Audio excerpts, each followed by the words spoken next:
그다음에 제1차관님 같이 봐주셨으면 좋겠습니다. 네. 오전에 질의할 때는 이제 실제 감사정치단 반성 속에서의 몇 가지 항목들을 말씀드렸고 조세 지출 관련해서도 몇 가지 최근에 자료들이 있어서 그걸 좀 정리해서 제안을 좀 드리려고 합니다. 잘 아시겠지만 아까 앞서 여러 의원님들 질의 속에서도 조세 지출 규모가 갈수록 늘어나고 있다. 내년에 한 80조 원 된다 그렇게 이야기를 합니다. 이게 법정 한도에 대한 논쟁인데 그건 좀 넘어가고 실제 조세 지출의 그 효과가 이제 고소득자나 또는 대기업에게 꾸준하게 그게 주로 조세 지출 수혜자가 되고 있다는 점 아까 그 부총리께서 이해를 하셨고 설명을 하셨던 내용입니다.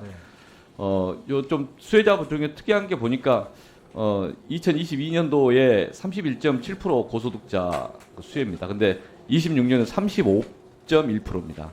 그러니까 고소득자에 대한 조세 지출 수혜자가 증가하고 있다. 이게 포인트입니다. 이 지점을 우리가 함께 봐야 된다. 다음 페이지 보시면 이 조세 지출 관련해서 일정 기간 지나면 특히 300억 원 이상인 제도에 대해서는 심층 평가를 의무화되어 있습니다. 현행 제도가. 네. 그리고 지금 각 의원실에 지금 15건의 책들이 다 배달되어 있습니다. 차관님은 다 보셨습니까?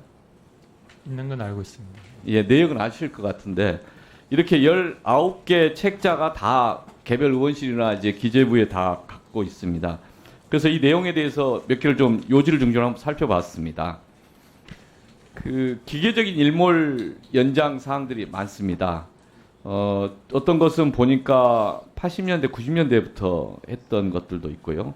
연장 횟수가 참 많습니다. 이 11회, 10회, 9회, 8회 너무 관행적인 거 아닌가 싶고 그래서 입조처 국회 입조처에서는 이제 일몰 기한을 원칙적으로 3년으로 설정한 다음에 그 지나면 이게 자동적으로 일몰을 시키도록 하자, 일몰 의무제를 하자 이런 제안을 하기도 합니다.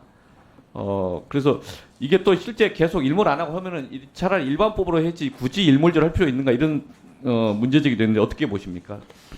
예, 그래서 참 이게 조세 특례 제도에 대해서 고민이 있는 부분이 그런 부분입니다. 아예 그냥 어떤 부분은 늘 갈 것 같으면 아예 그냥 일반으로 제도화 해버리는 게 좋은데 또 그 과정에서 또 뭐 여러 가지 또 변수가 있기 때문에 지금까지 연장을 했는데 그런 측면에서 다시 한번 봐야 될 것 같습니다. 예, 이게 아마 매년 조세소에서 논쟁할 때만 나오는 네네. 의제이기도 하고 그런데 이게 이제 여야와 상관없이 서로 같이 다뤄야 될 주제인 것 같고 약간 이제 저희 정치적인 고려하다 보면은 실제 해야 할 결정도 못하는 그래서 오히려 국회가 이게 제대로 자기 할 일을 못한다 비판받는 지점이기도 합니다. 근데 정부와 국회 한꺼번에 좀 있는 현실을 직시하면서 결정을 할 때는 결정을 해야 될 사안 아닌가.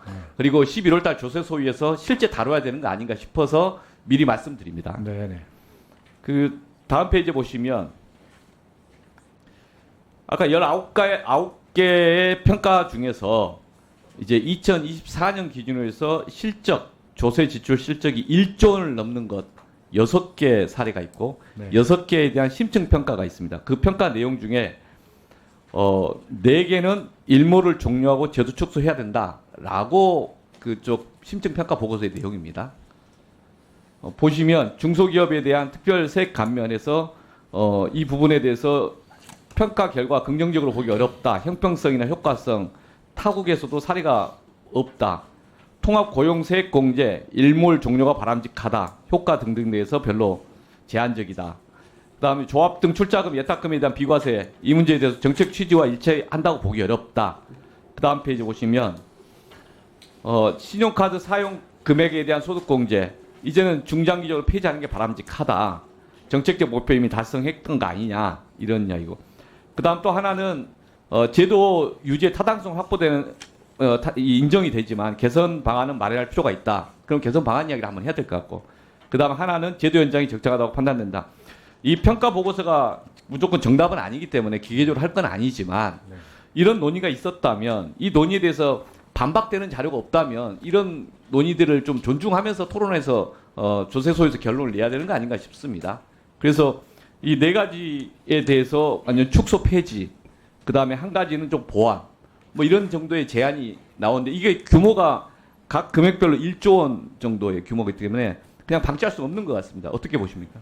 예, 의원님, 저게 이제 저희들도 이 조세 감면을 이렇게 대해 보면은요, 저희들이 이렇게 이성적인 거 하고 또 현실하고는 또 차이가 있다는 것도 이해를 해주시기 바라고, 진짜 마음 같아서는 어떤 거는 확 없애고 싶은데 그게 또 현실로 들어가 보면 또 안 되는 측면 이런 고민이 있다는 말씀. 어쨌거나 하여튼 그 저런 특례 평가 결과가 나오면은 저희들이 저걸 진짜 심층 분석해서 이게 진짜 폐지가 바람직하다 하면 어떤 뭐가 있더라도 과감하게 또 가고 또 어떤 부분은 또 뭐 어떤 여러 가지 정무적인 판단에서 필요하다 하면은 조금 문제 있더라도 가고 하는 그런 의사결정은 필요하다고 보여죠. 그런 측면에서는 좀 국회하고 상의를 해서 좀 어떤 결론을 좀 내렸으면 좋겠습니다.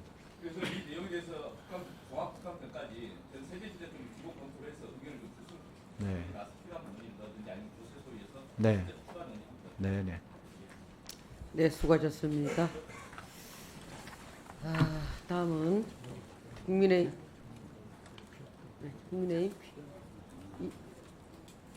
먼저 하십니까?